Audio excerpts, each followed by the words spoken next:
Sebenarnya kita adalah lumbung beras. Tapi faktanya masyarakat kita masih ada yang miskin ekstrim. Kan itu bertolak belakang dengan daerah lumbung kok bisa miskin. Setelah saya menjabat selaku PJ Bupati, saya sudah menetapkan bahwa Konawe ini sebagai city branding kita kota padi. Dan saya akan mengarah ke hilirisasi industri sektor pertanian dalam arti luas. Karena Sulawesi Tenggara itu ada 3 pabrik CPO untuk melayani perkebunan sawit di Sultra. Tapi yang terbesar di Konawe. Di Konawe itu ada 2 pabrik CPO dengan luas lahan 54.000 fungsional, 110.000 potensi. Jadi harapan saya ke depan agar Konawe jauh lebih maju dari sekarang. Menjadi masyarakat yang adil dan sejahtera.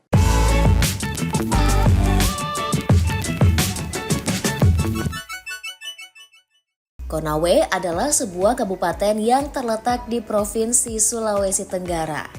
Daerah yang dahulu dikenal sebagai Kabupaten Kendari ini memegang peran penting menjadi lumbung beras di Sulawesi Tenggara. Di samping kekayaan di bidang pertanian, Konawe juga memiliki potensi hasil laut yang luar biasa. Laut di sekitar Konawe memiliki banyak ikan besar yang menjadi sumber kehidupan masyarakat lokal. Selain itu, Konawe juga terkenal sebagai lokasi pabrik CPO atau crude palm oil terbesar di Sulawesi Tenggara. Meskipun demikian, kabupaten ini masuk ke dalam kategori miskin ekstrim.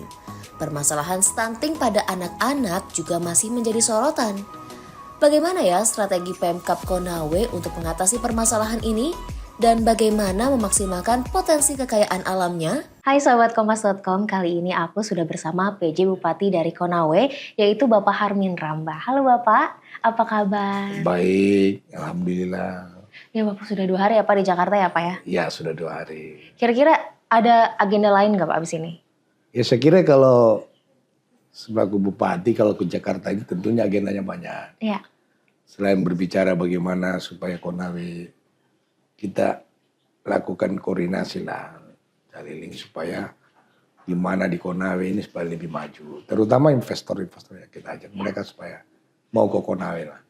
Selain itu kita koordinasi di kementerian, baik pertanian maupun dan lain sebagainya. Banyak agenda lah. Banyak ya Pak agendanya? Banyak.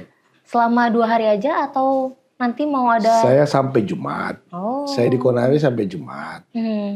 Tadi kami baru meeting dengan pihak Indonesian Konawe Industri Park terkait dengan pengembangan kawasan Ruta sebagai kota baru. Nah, itu kami bicarakan terkait dengan pembangunan infrastruktur di dalamnya. Karena di Konawe ini khusus Ruta, kita ingin membangun satu industri yang ramah lingkungan, tapi dia modern dan merupakan satu kawasan yang memang benar-benar satu kawasan industri yang begitu maju gitu. Jadi tentunya dari sekarang di plannya kita persiapkan. Makanya tadi kami rapat, terutama satu penyiapan rencana detail tata ruangnya gimana, kemudian bagaimana pengembangan industrinya itu sendiri. Saya kira itu yang kita bicarakan tadi. Oke. Sebelum kita mengulik soal Konawe, kita mungkin bisa tanya-tanya soal yang punya wilayah dulu nih ya Pak ya. Nah kalau kita lihat track record Bapak sepertinya memang sudah mantap untuk mengabdi ke masyarakat ya Pak ya. Dengan bergabung ke pemerintahan. Sebenarnya apa sih alasan Bapak akhirnya menentukan untuk meniti karir di pemerintahan Pak? Ya saya kan memang, saya kan pejabat karir ya. Saya pejabat karir dimulai dari sebagai ASN. Ya tentunya sebagai ASN dimulai dari golongan 3, masuk ke Bapeda, dari Bapeda ya staf biasa lah. Kita namanya staf biasa, masuk ASN, kemudian saya dimulai karir dari Kementerian PU. Jadi saya tidak ujuk-ujuk langsung masuk Konawe. Saya pertama di Kementerian PU sebagai staf di Kementerian PU, ditempatkan di daerah kebetulan. Terus pada saat itu saya beralih dari pegawai kementerian beralih ke pegawai daerah. Akhirnya saya ditempatkan di Kabupaten Konawe. Dan saat itu saya langsung ditempatkan di Bapeda ya. Saya lama berkarir di Bapeda.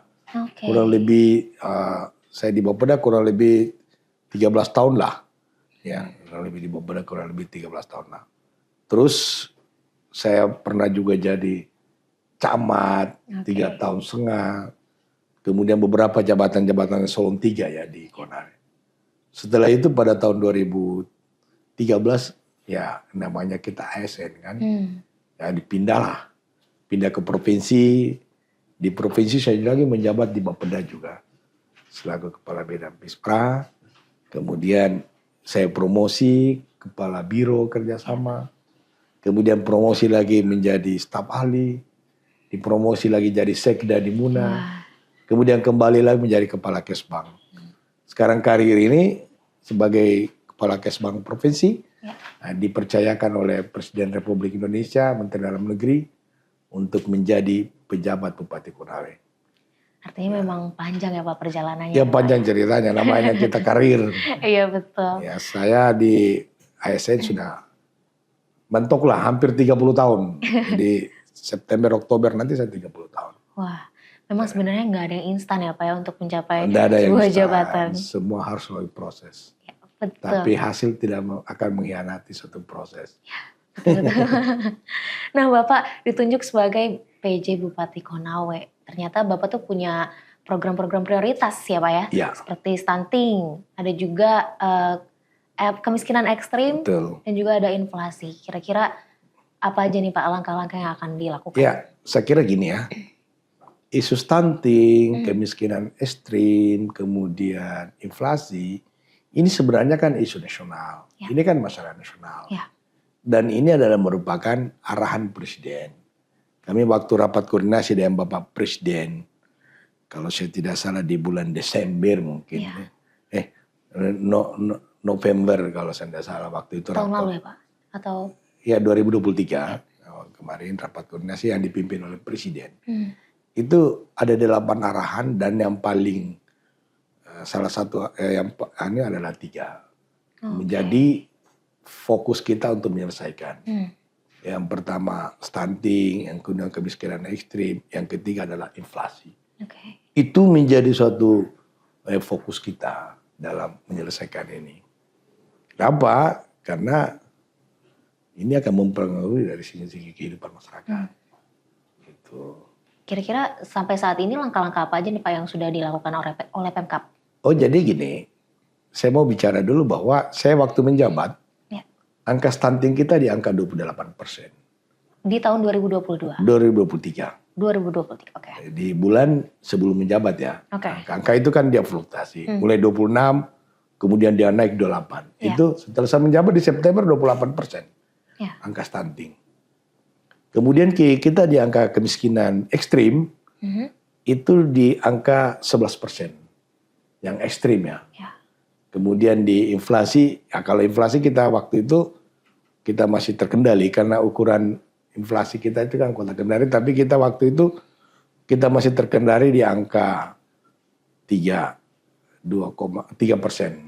Waktu itu pada saat September itu. Setelah saya menjabat, ya saya karena sesuai dengan arahan Presiden, kita berusaha. Yang pertama saya lakukan adalah pemberantasan stunting ini kan saya melakukan bukan lagi, saya tidak langsung melakukan pemberian makanan tambahan atau pemberian sembako, enggak. Yang pertama saya lakukan seperti sensus. Jadi saya lakukan pendataan dan mendetail per kecamatan, per desa, per kelurahan. Karena saya tidak mau persepsi angka stunting ini kita bisa berbeda-beda. Ya bisa saja mengukur stunting ini dari lembaga lain, ukurannya lain, sementara kita di daerah. Tapi kita lakukan pendataan ulang. Kita pendataan ulang. Ya ternyata setelah kita lakukan pendataan ulang, ya sih memang kita tidak bisa pungkiri angka-angka itu adalah angka-angka yang sudah ditetapkan oleh dari pusat ya, bahwa kita punya stunting 28%. Terus kita intervensi. Intervensi pertama satu pendataan ulang. Yang kedua mungkin makanan tambahan kepada bayi ya. Yang ketiga melakukan monitoring kepada ibu hamil. Karena stunting, penjagaan stunting itu bukan dimulai pada saat bayinya lahir. Enggak. Dari mulai dari kandungan ya Pak? Bukan. Lalu? Masa pacaran aja sudah harus sudah harus diedukasi. Masa pacaran. Ya maaf ya. Ternyata memang ini stunting penanganannya tidak boleh. Nanti sudah lahir anaknya baru kita tangani, nggak bisa.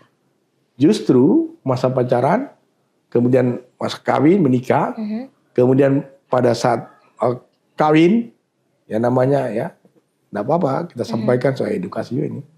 Itu sudah harus dilakukan edukasi. Kemudian lahir, ya tentunya itu. Pada saat sudah jadi bayi, sudah lahir apa dan sebagainya, ya kita intervensi dari susu, makanan tambahan lainnya, sehingga itulah yang kita lakukan. Kemudian kita juga penjagaan stunting bukan hanya dilakukan pada bayinya, termasuk ibunya. Karena ibu ini sangat menentukan ini bayi stunting.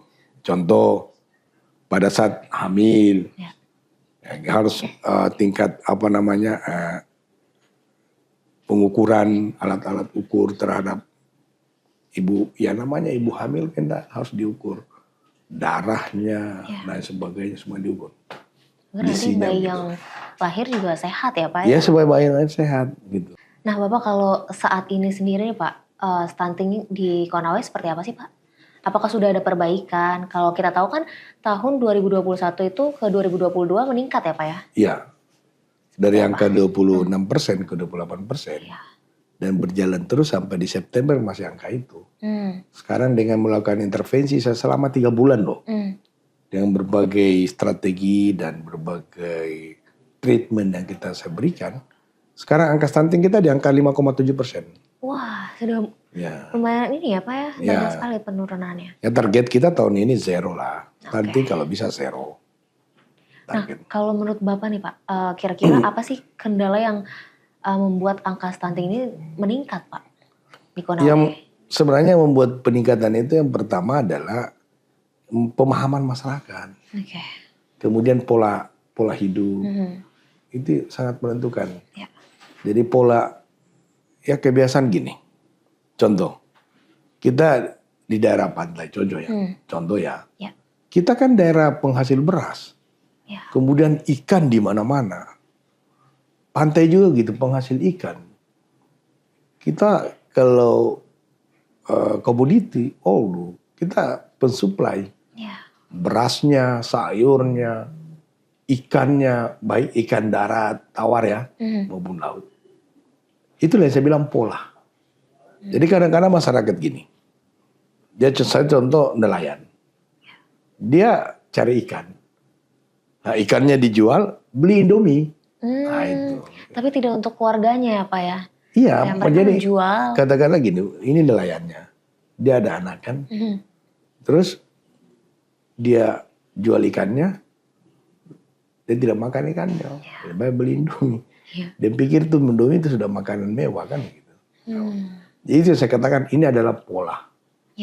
Pola hidup yang belum paham. Sebaiknya ya ternyata ikan itu adalah sangat membantu dan sangat tinggi gizinya terhadap perkembangan. Supaya orang tidak stunting. Gitu. Nah Pak, selain stunting tadi ada kemiskinan ekstrim juga ya Pak. Kira-kira faktor apa sih Pak yang membuat Konawe itu masuk miskin ekstrim? Jadi sebenarnya kemiskinan ekstrim itu yang pertama dipicu kemarin yang COVID-19. Karena kemarin itu di COVID-19, angka-angka ini sebenarnya, angka-angka pada saat COVID-19 kemarin. Nah, itu masih tersisa menjadi data ini, jadi masih bagian dari itu. Itu yang pertama dipicu oleh COVID kemarin. Nah, begitu COVID itu kan banyak perusahaan yang pemutusan hubungan kerja, PHK dan sebagainya. Nah, terus itu yang pertama. Yang kedua, ya tentunya memang berpengaruh terhadap lapangan kerja yang tersedia. Ya, sekarang kita angka 11%. Sekarang dengan melakukan beberapa intervensi. Satu contoh, memberikan ruang-ruang yang PHK kemarin untuk bekerja di perusahaan-perusahaan industri yang ada di kita. Satu contoh kemarin ada job fair kita di provinsi. Itu kita buka supaya mereka ini bisa bekerja. Kemudian kita juga mendorong pada para pengusaha yang ada di kita. Di sana kan ada Virtu Dragon, ada OSS, ada SC, macam-macam. Sana banyak industri nikel. Itu yang kita dorong. Kita dorong untuk masuk bekerja di situ. Nah, kemudian selain juga itu, kita juga kan sebenarnya kemiskinan ekstrim diakibatkan juga kan lapangan pekerjaan kan. Ya. Sehingga kita dorong itu. Okay. Sehingga kita sekarang turun dari angka 11% kemiskinan ekstrim kita sekarang sisa di posisi 6%. Tapi harapan kita 2024 kemiskinan ekstrim ini bisa Konawe tidak bisa lagi masuk, zero. tidak lagi masuk ke dalam kemiskinan ekstrim itu tadi ya Pak ya? Kan angka kemiskinan kan ada dua. Angka kemiskinan itu sendiri dan kemiskinan ekstrim. Ya, tentunya angka kemiskinan ini minimal kita berada di bawah angka nasional. Ya. Sebenarnya Konawe sendiri kan juga merupakan lumbung beras di Sulawesi Tenggara ya Pak ya? Betul. Nah kira-kira kalau ngomongin ekonomi tentang lumbung beras ini, bagaimana Pak pemasukannya untuk Pemkab? Ini kan jadi masalah gitu. Ya. Yang pertama sebenarnya kita adalah lumbung beras. Tapi faktanya masyarakat kita masih ada yang miskin ekstrim kan itu bertolak belakang dengan daerah lumbung kok bisa miskin. Kan.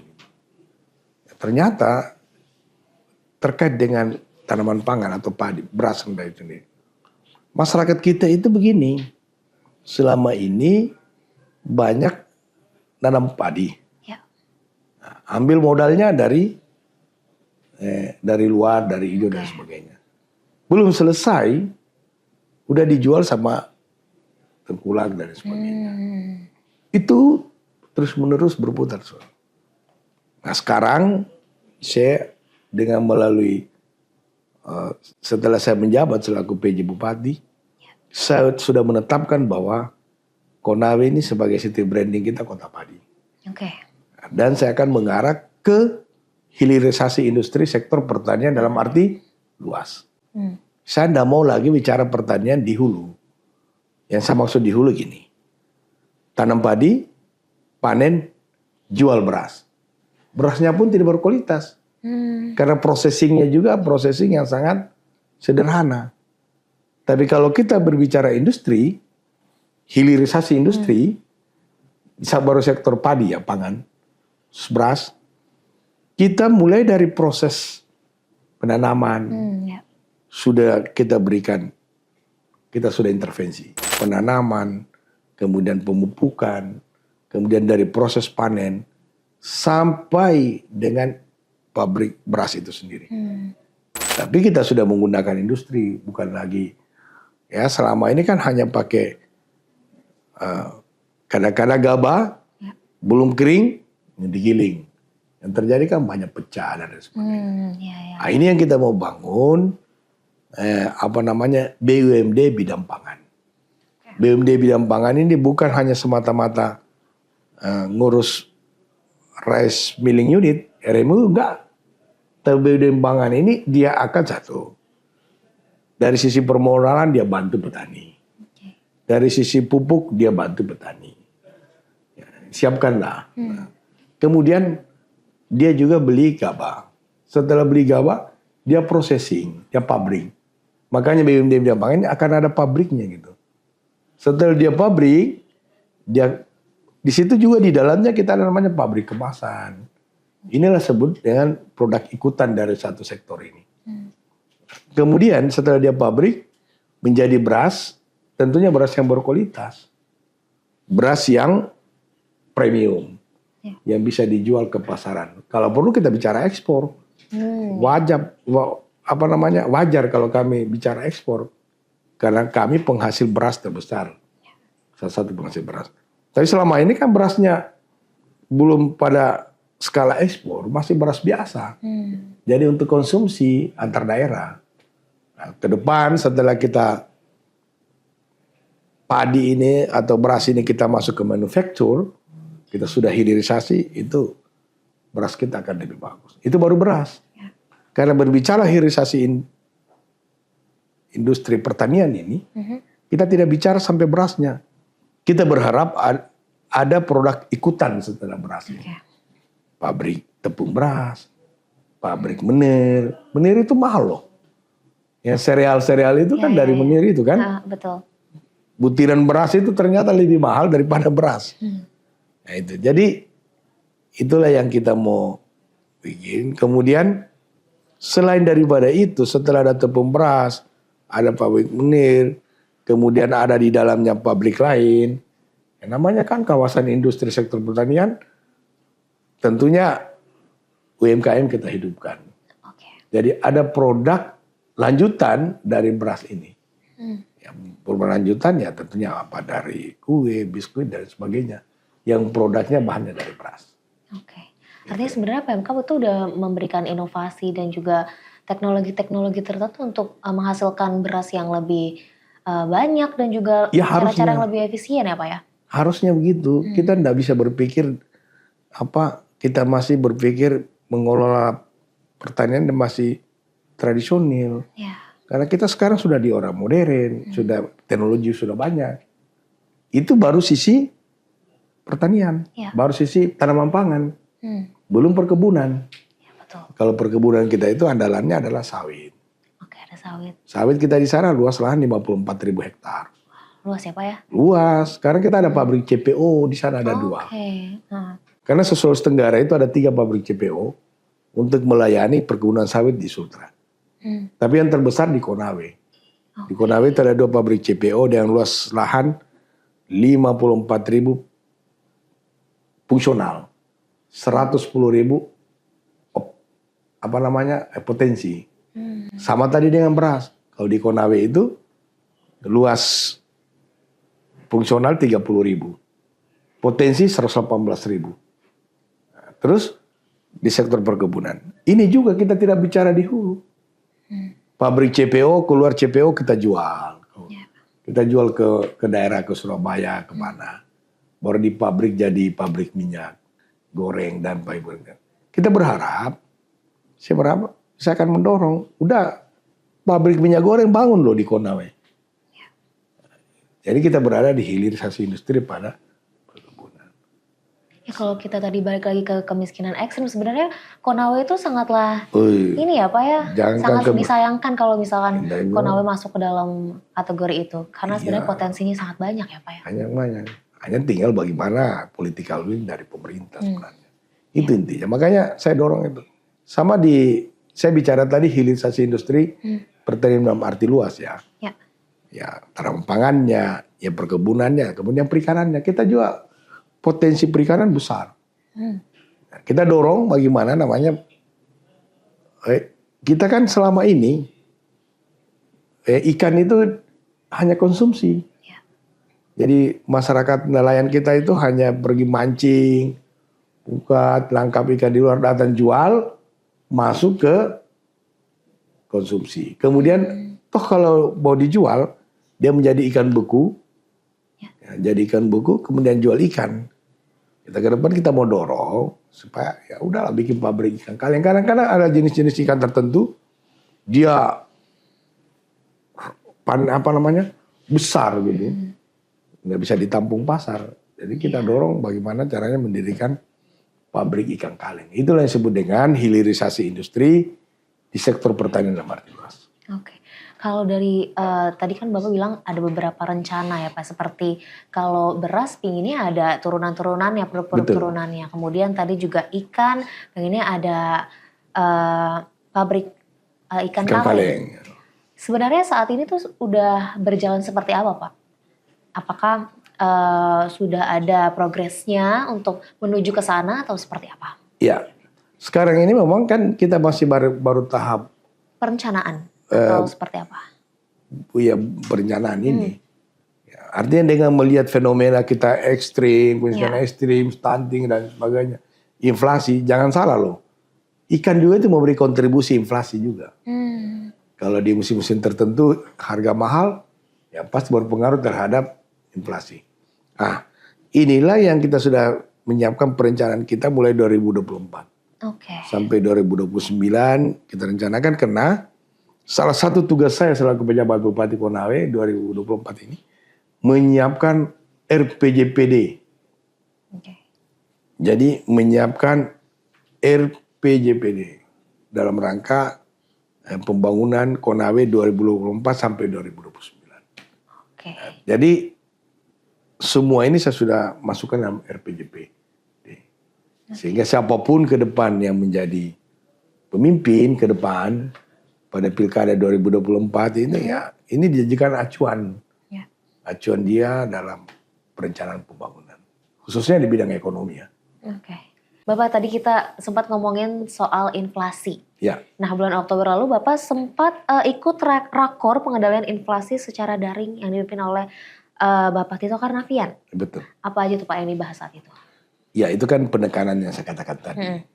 Bahwa ada 3 hal fokus pemerintah. Ini merupakan masalah nasional. Yang pertama tadi saya bilang inflasi, stunting, kemiskinan ekstrim. Ya. Terkait inflasi. Inflasi itu penekanannya adalah kita daerah wajib melakukan intervensi terhadap pengendalian inflasi. Karena angka inflasi kita dulu Sulawesi Tenggara kita salah satu yang tertinggi loh. Oh iya. Sampai 6% dulu. Terus kita bekerja kabupaten kota, provinsi kita benar-benar alhamdulillah khusus Konawe kita terkendali sekarang. Angka inflasi kita di angka 2,3% sekarang. Cukup menurun ya Pak ya? Luar biasa penurunannya. Tapi itulah kenapa hal-hal yang kita lakukan intervensi. Intervensi pasar. Intervensi pasar, jadi begitu ada gejala mahal, kita intervensi. Oke. Karena seperti beras. Walaupun kita penghasil beras, karena ada musim-musim tertentu, dia mahal, Iya. kita intervensi. Oke. Ya. Nah Pak, sekarang kita coba mengulik soal pariwisata kali ya Pak ya. Ya. Nah kalau di Konawe ini ternyata banyak air terjun ya Pak ya. Ada juga pantai. Ya. Nah kalau Bapak sendiri tuh paling favorit ke tempat yang seperti apa sih Pak kalau di Konawe saat berlibur?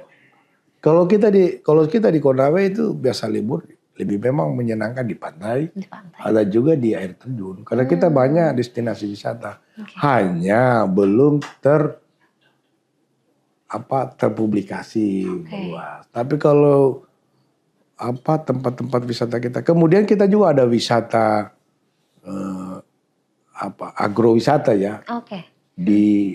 Saya paling menyenangkan itu kalau pergi di persawahan. Terus di tengah itu ada resto. Di Konawe ada.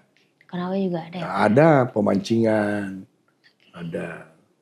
Nah kalau dari Bapak sendiri mungkin ada rekomendasi untuk sahabat Kompas.com di rumah kalau misalkan mau berkunjung ke Konawe, kira-kira yang paling harus dikunjungi itu kemana sih Pak? Ke Pantai Toroni Pak ke sana. Toroni Pak sana. Toroni, oke. Toroni Pak ke sana. Kemudian banyak lah tapi harus ke sana. Ke sana ya Pak. Indah ya pasti ya di sana ya Pak ya? Sangat indah, sangat romantis. Kalau di Jakarta kan pantainya agak kurang ini apa sudah tercemar gitu. Kalau mungkin kalau di Konawe masih biru seperti itu ya Pak? Kira-kira begitu, biru lah. Masih alam. Masih alami. Oke. Bapak kalau misalkan kita ngomongin pariwisata tentunya yang paling penting juga soal infrastruktur ya Pak ya? Betul. Nah kira-kira kalau di Konawe sendiri seperti apa sih Pak perkembangan infrastruktur di sana? Jadi sebenarnya kita di Konawe itu kita banyak destinasi wisata yang menarik.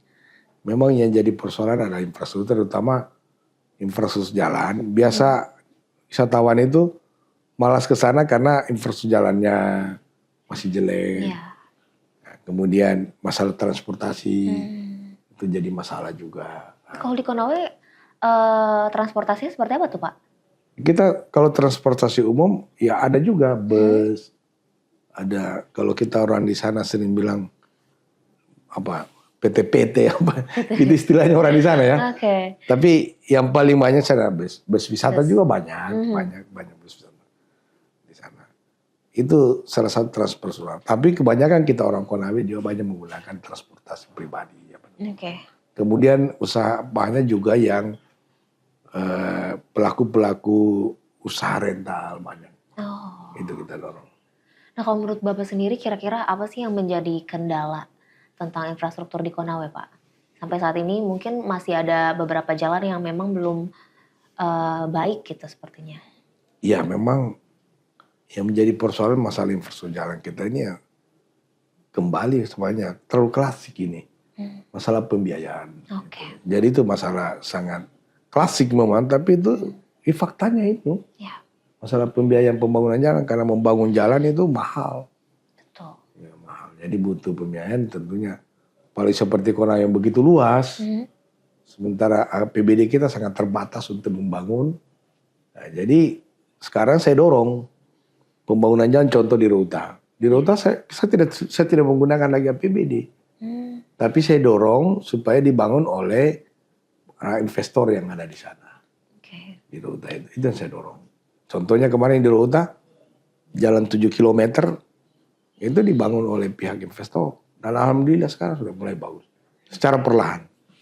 Oke, kalau ngomongin pariwisata dan juga wisatawan, mungkin salah satu hal yang mungkin menarik bagi mereka adalah oleh-oleh nih Pak. Oleh-oleh. Kira-kira apa nih yang wajib dibeli kalau kita ke Konawe? Kalau ke Konawe ada 2 kalau mau ke sana. Yang pertama hasil tenun. Oh, ada tenun. Yang saya pakai sekarang ini. Oke. Ini adalah tenunan kita. Namanya tenun apa tuh Pak? Ya tenunan, ya kalau kita ini tenunan tolaki namanya, tenunan baju tenun ya, baju adat. Ya. Kalau ini kan namanya tawarol, apa ini? Sagu. Nah, ini sagu. Ini adalah alat tenun kita yang dibuat oleh masyarakat kita. Kemudian di sana banyaklah hasil tikar yang terbuat dari anggrek hutan. Anggrek hutan? Ya anggrek hutan, itu mahal. Jadi warnanya itu asli dia. Warna keemasan. Bahan alam atau? Bahan alam. Dan anggrek hutan itu dapat dari hutan. Tapi masyarakat mau juga pergi ambil, kemudian diproduksi seperti topi dan sebagainya. Tapi banyak. Yang kemudian yang kedua produk dari sagu. Produk dari sagu. Ya produk dari sagu banyak sana. Ada bagea, ada macam-macam. Harus dibeli itu. Nah kira-kira Pak kalau tenun sendiri kita bisa cari di daerah mana itu Pak? Mungkin ada kecamatan tertentu? Kita ada di kecamatan daerah Onembute sana itu. Memang ada satu. Sekarang tahun 2024 saya sudah rencanakan membuat namanya Kampung Tenun. Kampung Tenun. Ya, itu akan menjadi destinasi wisata baru. Jadi kalau ada para pelancong atau wisatawan atau orang datang berkunjung ke daerah, kita bawa di situ Kampung Tenun. Kampung Tenun itu dia akan memperagakan ya, seperti di Lombok, ya di Bali kan ada juga kan. Kita mencoba itu. Tahun 2024 kita bangun Kampung Tenun. Sebenarnya penenunnya sudah bekerja setiap hari, tapi di rumah-rumah. Tapi ini rumah ini kawasannya kita mau jadikan satu Kampung Tenun, kemudian kita ada seperti satu tempat yang mereka ada beberapa di situ. Kalau ada wisatawan kita memperlihatkan bagaimana sih menenun ini, gitu loh. Rencananya akan ada di sebelah mana tuh Pak untuk Kampung Tenun ini? Kita berada di sebelah barat dari Konawe, daerah Onembute, Wepai, itu sekitar Wepai ya kita bangun. Ya. Kemudian saya juga tahun 2024 sudah ada rencana membangun, kita kan sekarang ada gerai, tapi masyarakat sedikit-sedikit kalau mau. Saya tahun 2024 akan membangun gerai, hasil produk baik kerajinan maupun makanan masyarakat nanti yang akan ditampung di gerai itu. Jadi kita akan tunjuk seperti apa itu dari Prusda untuk mengolah atau dari Dekernasda atau dan lain sebagainya untuk mengelola itu ya. Dari PKK untuk mengolah itu. Kita bikinkan gerai. Jadi orang dari mana saja mau ke sana mau oleh-oleh ke situ. Ke situ tinggal kan di sana banyak Pak. Ada namanya kopi belut, ada keripik pisang, ada keripik bahan makanan semua dari sagu. Belum lagi kulinernya banyak. Enak-enak makanan di sana. Sebenarnya potensinya banyak sekali ya Pak di Konawe. Banyak, hanya kita kan memang belum terekspos. Belum terekspos, potensinya banyak, pengolahannya masih tradisional. Jadi perlu kita kemas supaya lebih. Oke, Bapak kalau kita lihat Bapak Harmini ini memang sudah lama ya Pak berada di pemerintahan. Kemudian menurut Bapak perubahan yang paling terasa signifikan di Konawe itu apa aja sih Pak? Ya, saya kira sebenarnya saya kan berkarir di Konawe ya. Berkarir di Konawe setelah saya menjabat kurang lebih sekarang sudah 3 bulan masuk 4 bulan. Sekarang saya lagi menata menjadi kawasan perkotaan yang bersih, indah, tertib dan program saya sekarang menata perkotaan. Menata perkotaan. Saya nata perkotaan, daerah-daerah kumuh, perbaikan drainase. Kemudian di sana di Konawe kan kita itu kan termasuk hampir kumuh. Karena banyak masyarakat kita yang menjual lapak-lapak itu sudah di atas trotoar. Ya, memang sih ya itu persoalan. Jadi ya satu sisi gimana ya. Tapi saya apapun saya lakukan saya mau pindahkan gitu. Nah, sehingga saya tahun 2024 saya sudah siapkan dana sebesar 5 miliar untuk membangun kawasan food court gitu, kawasan food court dan UMKM. Oke. Nah, jadi di situ nanti jual makan, nggak usah lagi di pinggir jalan. Sudah terorganisasi. Terorganisasi. Jadi apa? Pusat kuliner. Ya, oke. Saya buat pusat kuliner itu sehingga masyarakat kita yang menjual-jual di atas trotoar, waduh kita itu kumuh banget. Tapi sekarang saya sudah melakukan penataan itu. Oke. Ya, kemudian ya tentunya saya sekarang dalam seksi pertanian merubah pola tanam dari 2 kali ke 3 kali tanam dalam setahun. Agar hasilnya lebih banyak ya Pak ya? Iya. Kemudian dari sistem penataan birokrasi juga. Ya artinya ya maaf ya ini kan birokrasi kita, pegawai kita. Terutama selama ini mungkin disiplin, tapi setelah kami datang, ya sudah, setiap hari Senin apel, setiap hari absen, paling absennya sudah. Gajiannya harus tepat waktu. Tapi harus kerja juga tepat waktu dong. Betul. Nah, jadi harus seimbang antara penerimaan dan pengeluaran. Saya kira begitu ya. Oke Bapak, mungkin ini pertanyaan terakhir dari aku hari ini.